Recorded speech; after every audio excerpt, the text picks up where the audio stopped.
Hello friends, आज के इस महत्वपूर्ण सेशन में बीपीएससी टीआरई 4.0 क्लास 6 to 10 के लिए महत्वपूर्ण 20 प्रश्नों को सॉल्व करेंगे। सब्जेक्ट है मेरा भूगोल, सेट नंबर है 119। इससे पहले ऑलरेडी हमने 118 सेट करा रखा है।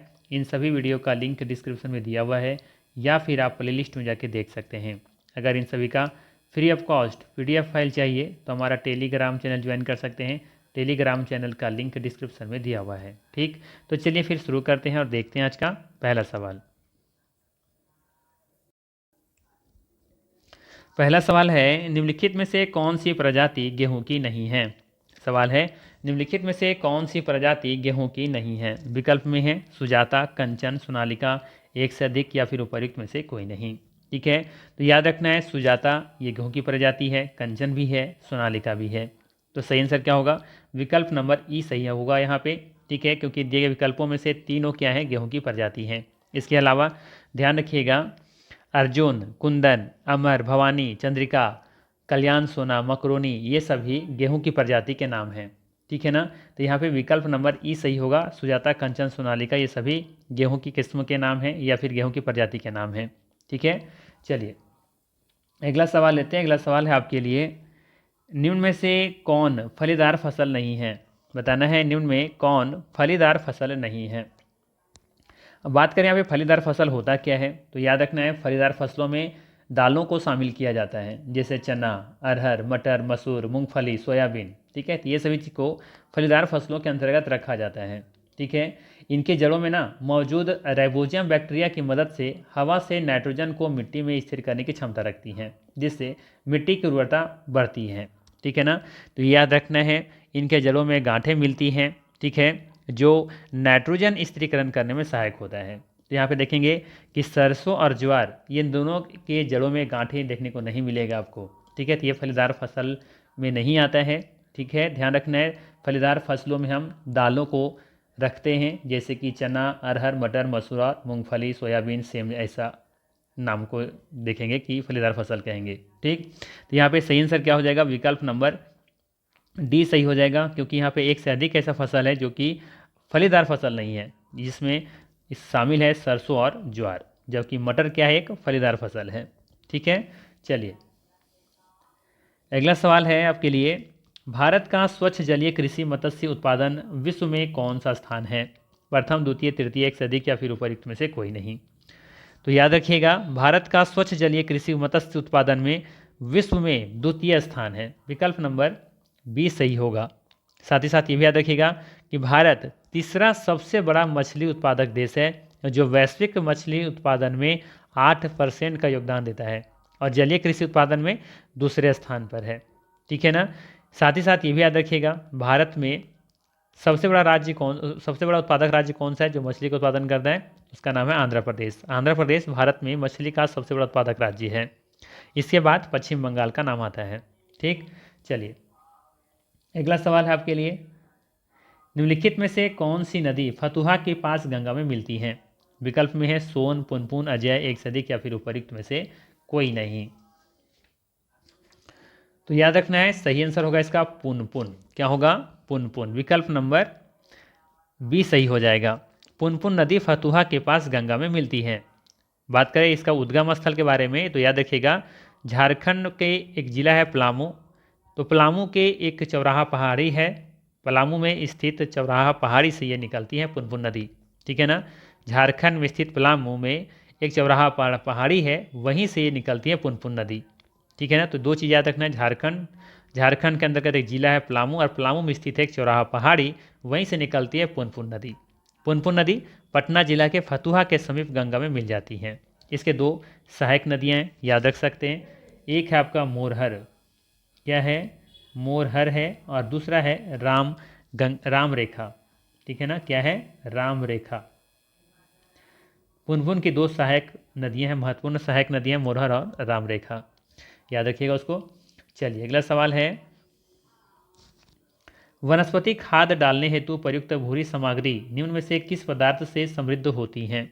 विकल्प में है सल्फेट, हाइड्रोजन, कार्बन, एक से अधिक या फिर उपर्युक्त में से कोई नहीं। सही आंसर हो जाएगा विकल्प नंबर सी, कार्बन। ठीक है। वनस्पति खाद डालने हेतु प्रयुक्त भूरी सामग्री कार्बन से समृद्ध होती है।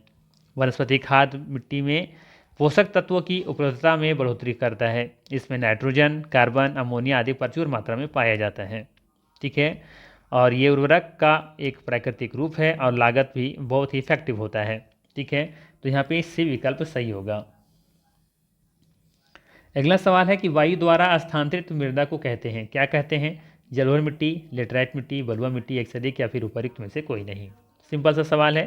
वायु द्वारा स्थानांतरित मृदा को क्या कहते हैं? तो उसे कहते हैं जलोढ़ मिट्टी।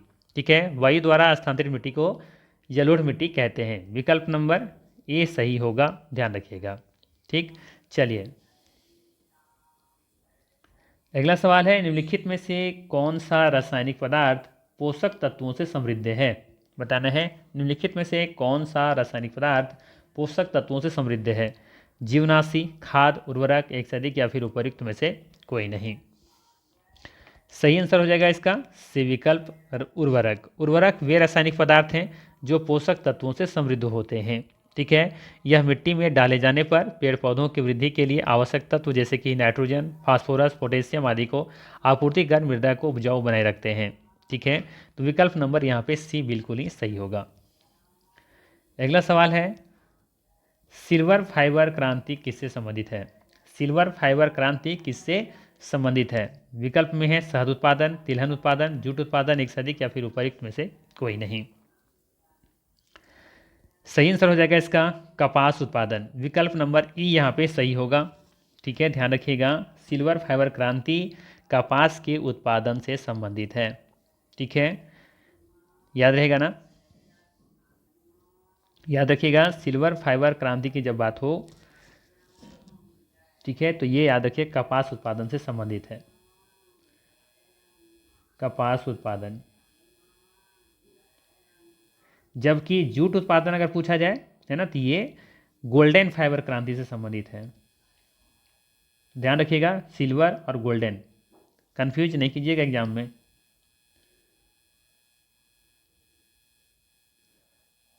ठीक है ना, गोल्डन फाइबर क्रांति किससे संबंधित है? ये जूट से संबंधित है। जबकि कपास उत्पादन किससे संबंधित है? ये सिल्वर फाइबर क्रांति से संबंधित है। ठीक है, याद रहेगा। चलिए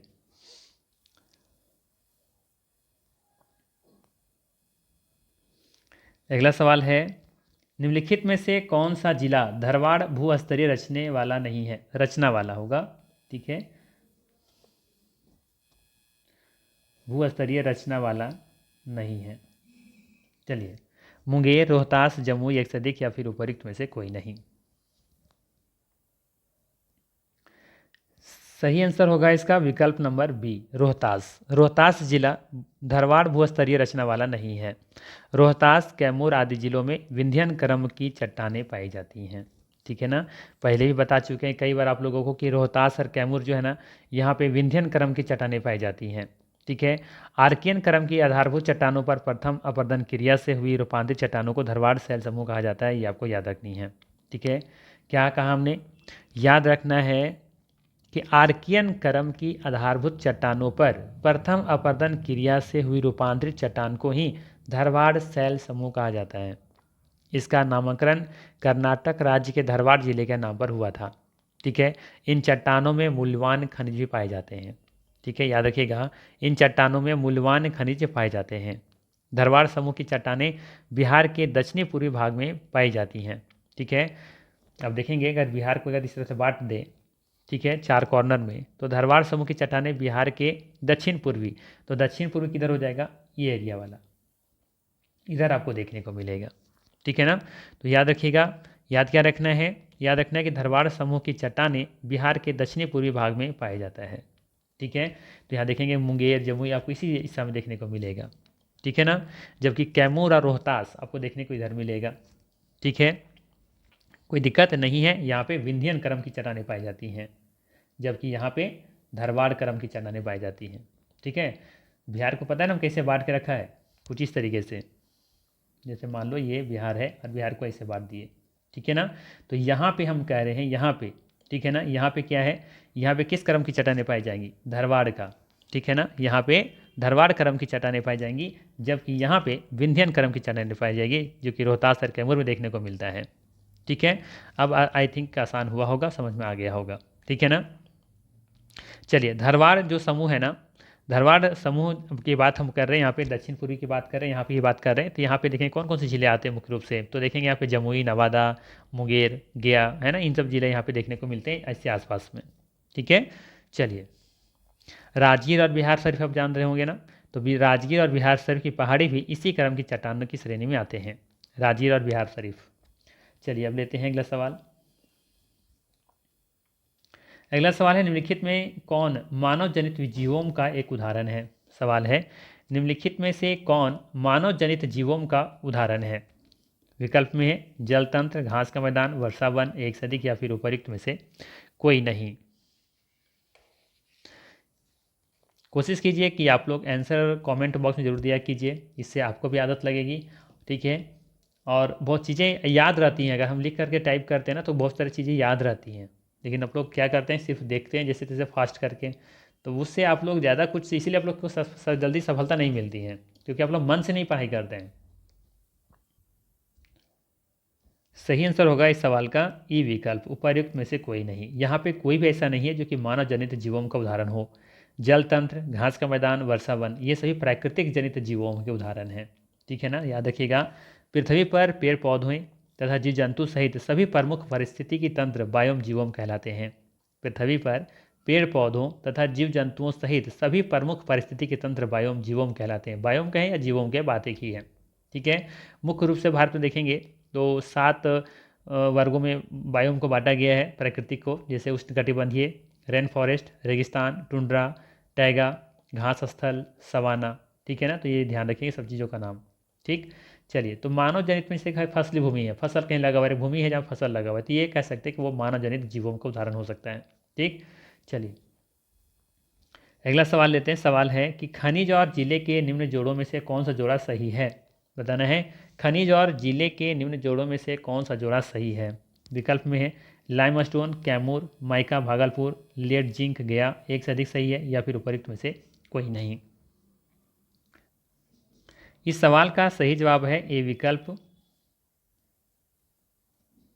लाइमस्टोन कैमूर। ये विकल्प बिल्कुल ही सही है, याद रखिएगा। लाइमस्टोन कैमूर जो है ना, ये बिल्कुल सही है। कैमूर खनिज और जिले के जोड़ा में देखेंगे तो सही है। यहाँ पे कैमूर में कह सकते हैं कि सिंपल सा कि कैमूर में लाइमस्टोन पाया जाता है। लाइमस्टोन मतलब चूना पत्थर, और आप लोग जानते होंगे कि चूना पत्थर सीमेंट उद्योग का प्रमुख कच्चा माल है ना। लाइमस्टोन या इसे चूना पत्थर कहते हैं, इसका कह देखेंगे तो सीमेंट उद्योग में इसका प्रमुख रूप से इसका प्रयोग किया जाता है। ठीक है, ये आपको याद रखना है। ये भी याद रख सकते हैं कि बिहार के दक्षिणी पश्चिमी भाग में विंध्य शैल समूह में चूना पत्थर का विशाल भंडार है। ठीक है, दक्षिण पश्चिम, याद रखिएगा कहाँ पे दक्षिण पश्चिम होगा, है ना, कहाँ पे, रोहतास और कैमूर। ठीक है, साथ ही साथ ये भी याद रखिएगा, यहाँ पे बाकी जो दिख रहा है जिससे माइका है ना, तो माइका मतलब क्या, अभ्रक, कहाँ मिलता है बिहार में, किसी को पता है तो कमेंट करके जरूर बताइएगा। गया में देखेंगे अभ्रक मिलता है ना, गया में मुख्य रूप से देखने को मिलता है। वहीं बात करें लेड जिंक, है ना, लेड जिंक कहाँ देखने को मिलेगा बिहार में। याद रखिएगा, कोई ऐसा स्रोत नहीं है जहाँ से ये पता चला अभी तक कि लेड जिंक बिहार में कहीं मिलता है। ठीक है ना। वहीं बात करें भागलपुर में, तो भागलपुर में चीनी मिट्टी, सजावटी पत्थर आदि पाए जाते हैं। ठीक है ना, याद रखना है, भागलपुर में क्या मिलता है, भागलपुर में चीनी मिट्टी, सजावटी पत्थर आदि पाए जाते हैं। ठीक है ना। गया में क्या बताया हमने, गया में अब देखेंगे तवरक, फेल्सफर और क्वार्जाइट, ये सभी खनिज पाए जाते हैं। ठीक। चलिए, अगला सवाल है, जैविक अनुनय क्रिया के किस प्रकार में एक जाति को लाभ तथा दूसरी जाति को हानि होती है। सवाल है, जैविक अनुनय क्रिया के किस प्रकार में एक जाति को लाभ तथा दूसरी जाति को हानि होती है। परजीविता, सहजीविता, सहभोजिता, एक से अधिक, या फिर उपयुक्त में से कोई नहीं। सही आंसर होगा इस सवाल का परजीविता। जैविक अनुनय क्रिया के किस प्रकार में एक जाति को लाभ तथा दूसरी जाति को हानि होती है, परजीविता में। ठीक है, परजीविता में देखेंगे तो एक जाति को लाभ होता है और दूसरे जाति को हानि होती है, उसे क्या कहेंगे हम लोग, परजीविता। सहजीविता में क्या होता है, सहजीविता में देखेंगे तो दोनों जातियों को लाभ होता है। ठीक है, सहजीविता अगर कोई पूछे आपसे कि क्या होता है उसमें, तो दोनों जातियों को यहाँ पे लाभ होता है। ठीक। जबकि सहभोजिता में याद रखिएगा कि एक जाति को लाभ होता है और दूसरे जाति को ना तो लाभ होता है ना हानि होता है, उसे सहभोजिता कहते हैं। ठीक है, याद रहेगा, याद रखिएगा। सहजीविता में क्या हमने कहा कि दोनों जातियों को यहाँ पे लाभ होता है, जबकि परजीविता में एक को लाभ होता है, एक दूसरे को हानि होता है। ठीक है, जबकि सहभोजिता में एक को लाभ होता है, दूसरे को ना तो लाभ होता है ना तो हानि होता है। ठीक, बात समझ में आया? चलिए अगला सवाल है, पारिस्थितिकी तंत्र में तत्वों के चक्रण को क्या कहते हैं? सवाल है, पारिस्थितिकी तंत्र में तत्वों के चक्रण को क्या कहते हैं? विकल्प में है रासायनिक चक्र, जैव भू रासायनिक चक्र, भूवैज्ञानिक चक्र, एक से अधिक होगा, या फिर उपयुक्त में से कोई नहीं। तो याद रखिएगा, पारिस्थितिकी तंत्र में तत्वों के चक्रण को जैव भू रासायनिक चक्रण कहा जाता है। विकल्प नंबर बी यहाँ पे सही होगा। इसके अंतर्गत प्राणियों से जीवद्रव्य के मूल तत्व व अन्य रासायनिक तत्व कुछ विशिष्ट चक्रों के द्वारा पुनः वातावरण में मुक्त होते रहते हैं। जैव भू रासायनिक चक्र मुख्य रूप से जैविक और अजैविक कारकों के बीच पोषक तत्वों और अन्य तत्वों की गति के संदर्भित करता है। ठीक है ना, तो विकल्प नंबर यहाँ पे बी सही होगा। अगला सवाल है कि भारत का सबसे बड़ा जैव मंडल आरक्षित क्षेत्र कौन सा है? सवाल है, भारत का सबसे बड़ा जैव मंडल आरक्षित क्षेत्र कौन सा है? विकल्प में है नंदा देवी, नीलगिरी, मन्नार की खाड़ी, एक से अधिक होगा, या फिर उपयुक्त में से कोई नहीं। सही आंसर होगा विकल्प नंबर ई, उपयुक्त में से कोई नहीं। याद रखिएगा, भारत का सबसे बड़ा जैव मंडल आरक्षित क्षेत्र ग्रेट रन ऑफ कच्छ है, जो कि 12,454 वर्ग किलोमीटर में फैला हुआ है। ठीक है ना, भारत की दूसरी सबसे बड़ी बायोस्फीयर रिजर्व मन्नार की खाड़ी है। ठीक है, ध्यान रखिएगा, भारत की दूसरी सबसे बड़ी बायोस्फीयर रिजर्व मन्नार की खाड़ी है। ये 10,500 वर्ग किलोमीटर में फैला हुआ है। ठीक है ना, और भारत का पूछा जाए कि सबसे बड़ा जैव मंडल आरक्षित क्षेत्र कौन सा है, तो ग्रेट रन ऑफ कच्छ। ठीक है ना, great run of Kutch. Comment करके बताइए कहाँ पे है, ये किस राज्य में स्थित है और ये कितना फैला हुआ है? 12,454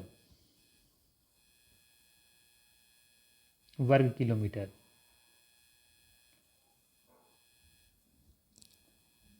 वर्ग तो हमने कर ही दिया है, तो किलोमीटर से लिखा जाएगा, कोई दिक्कत नहीं होना चाहिए यहाँ पे। चलिए, अच्छा ये भी याद रख सकते हैं यहाँ पे एक लाइन कि भारत का पहला जैव मंडल आरक्षित क्षेत्र कौन सा था? नीलगिरी। कौन सा था? नीलगिरी था, जिसकी स्थापना 1986 में की गई थी। 3 पॉइंट याद रखिएगा, भारत का सबसे बड़ा जैव मंडल आरक्षित क्षेत्र ग्रेट रन ऑफ कच्छ, जो कि 12,454 वर्ग किलोमीटर में फैला हुआ है। भारत की दूसरी सबसे बड़ी बायोस्फीयर रिजर्व मन्नार की खाड़ी है, जो कि 10,500 वर्ग किलोमीटर फैला हुआ है। और भारत का पहला जैव मंडल आरक्षित क्षेत्र नीलगिरी की स्थापना 1986 में हुई थी। ठीक है, इन 3 पॉइंट जरूर ध्यान में रखिएगा। और बाकी यहाँ पे 18 का लिस्ट दिया हुआ है कि कौन कौन से जैव मंडल आरक्षित क्षेत्र हैं, सारा लिस्ट यहाँ पे दिया हुआ है, और सभी इंपॉर्टेंट है अपने आप में, एग्जाम में पूछा ही जाता है ना कहीं से कहीं से। ठीक है ना, चलिए अगला सवाल है, चूना पत्थर किस प्रकार का चट्टान है? चूना पत्थर किस प्रकार का चट्टान है? कायंद्रित चट्टान है, अवसादी चट्टान है, अग्नि चट्टान है, एक से अधिक होगा, या फिर उपयुक्त में से कोई नहीं। तो याद रखिएगा, चूना पत्थर एक प्रकार का अवसादी चट्टान है। अवसादी चट्टान जो होती है ना, परतदार होती हैं। अवसादी चट्टान में वनस्पति एवं जीव जंतुओं का क्या होता है? जीवाश्म होता है। ठीक है ना, याद रखिएगा, अवसादी चट्टानों में वनस्पति एवं जीव जंतुओं का जीवाश्म पाया जाता है। अवसादी चट्टान में चूना पत्थर, कोयला, बलुआ पत्थर, खनिज तेल आदि पाई जाती हैं। ठीक है, विकल्प नंबर यहाँ पे बी सही हो जाएगा। ठीक है ना, अवसादी चट्टान में हमने कहा क्या क्या पाया जाता है? चूना पत्थर,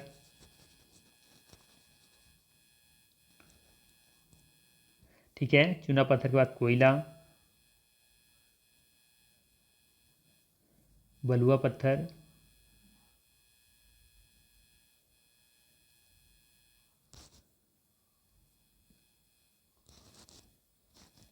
बलुआ पत्थर है ना, इसके अलावा खनिज तेल।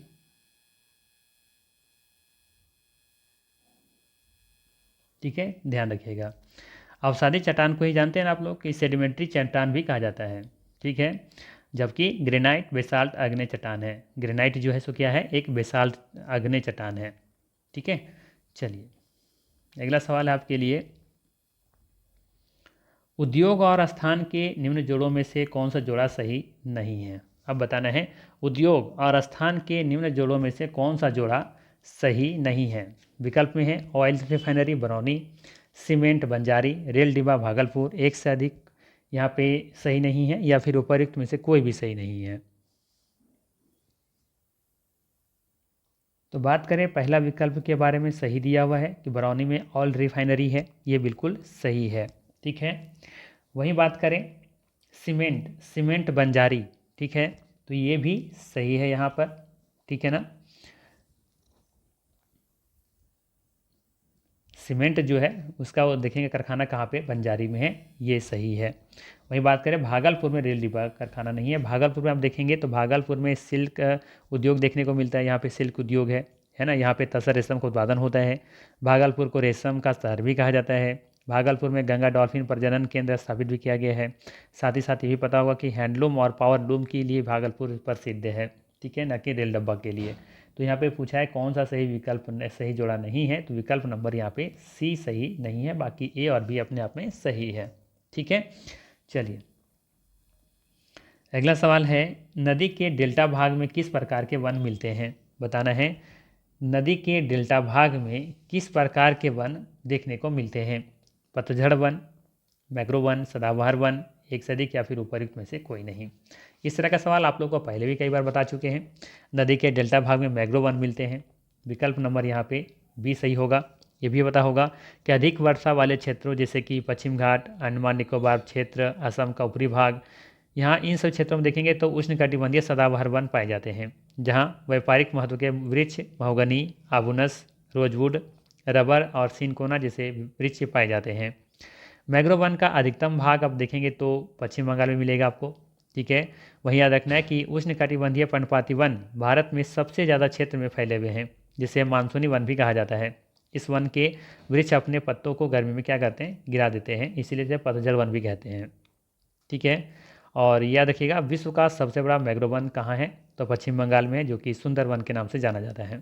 ठीक, चलिए अगला सवाल है, उष्णकटिबंधीय मरुस्थलीय क्षेत्रों की वनस्पति को क्या कहते हैं। सवाल है, उष्णकटिबंधीय मरुस्थलीय क्षेत्रों की वनस्पति को क्या कहते हैं। विकल्प में है हेलोफाइट, मेसोफाइट, लिथोफाइट, एक से अधिक, या फिर उपयुक्त में से कोई नहीं। तो याद रखना है उष्णकटिबंधीय मरुस्थलीय क्षेत्रों की वनस्पति को जीरोफाइट कहा जाता है। क्या कहा जाता है, जीरोफाइट, अर्थात विकल्प नंबर ई यहाँ पे सही होगा। ठीक है, लिथोफाइट चट्टानों पर उगने वाले वनस्पति हैं। ठीक है, याद रखिएगा लिथोफाइट क्या है, लिथोफाइट चट्टानों पर उगने वाली वनस्पति है। वहीं बात करें मेसोफाइट के बारे में, तो मेसोफाइट मिट्टी पर उगने वाला मध्यम वर्षा वाला क्षेत्र होता है। ठीक है ना, मेसोफाइट मिट्टी पर उगने वाला जो होता है ना, मध्यम वर्षा वाला क्षेत्र होता है यहाँ पे। ठीक, चलिए आगे देखते हैं। अच्छा, हेलोफाइट भी देख लेते हैं क्या है थोड़ा सा। हेलोफाइट याद रखिएगा कि नमकीन में उगने वाला पौधे को हेलोफाइट कहा जाता है। ठीक है, नमकीन क्षेत्र जो होता है, लवणीय क्षेत्र के ही कहिए, सिंपल सा छोड़िए, नमकीन हटाइए, लवणीय क्षेत्र कहिए सबसे अच्छा। लवणीय क्षेत्र में उगने वाले पौधों को हेलोफाइट कहा जाता है। ठीक है, चलिए अगला सवाल है, भारतीय वन अनुसंधान संस्थान कहाँ अवस्थित है। विकल्प में है नागपुर, राजमुंदरी, कानपुर, एक से अधिक, या फिर उपयुक्त में से कोई नहीं। सही आंसर हो जाएगा इसका ई विकल्प, उपयुक्त में से कोई नहीं। भारतीय वन अनुसंधान संस्थान कहाँ पे है, उत्तराखंड की राजधानी देहरादून में अवस्थित है। ठीक है, नागपुर में क्या है, नागपुर में आप देखेंगे तो यहाँ पे केंद्रीय कपास अनुसंधान केंद्र है। ठीक है, यहाँ पे क्या है, केंद्रीय कपास अनुसंधान स्थित है, केंद्र। ठीक है, राजमुंदरी में क्या है, राजमुंदरी कहाँ पे है, आंध्र प्रदेश में है ना। यहाँ पे आप देखेंगे तो तंबाकू है ना, केंद्रीय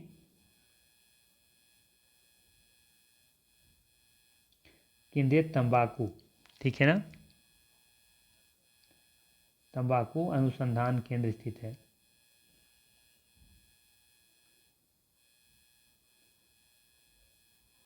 जबकि कानपुर में बात करें तो कानपुर में क्या है, यहाँ पे याद होगा भारतीय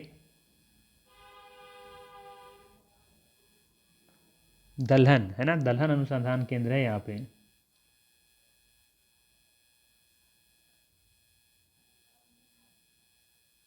ठीक है, तो यहाँ पे सही आंसर हो जाएगा ई विकल्प, याद रखिएगा।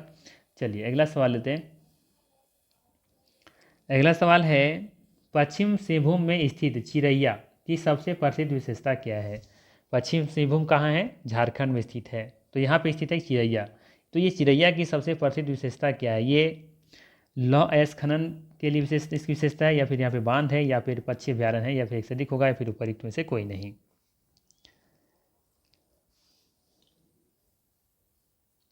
तो याद रखिएगा सही आंसर होगा विकल्प नंबर ए, लौह अयस्क खनन। ठीक है ना। पश्चिमी सिंहभूम में स्थित चिरैया की सबसे प्रसिद्ध विशेषता लौह अयस्क खनन है। चिरैया भारत के झारखंड राज्य में पश्चिम सिंहभूम जिले में स्थित एक शहर है। ठीक है, ये भी याद रखिएगा कि भारत में 2 बिलियन टन लौह अयस्क के भंडार के साथ भारत की सबसे बड़ी लौह अयस्क खानों में से एक है।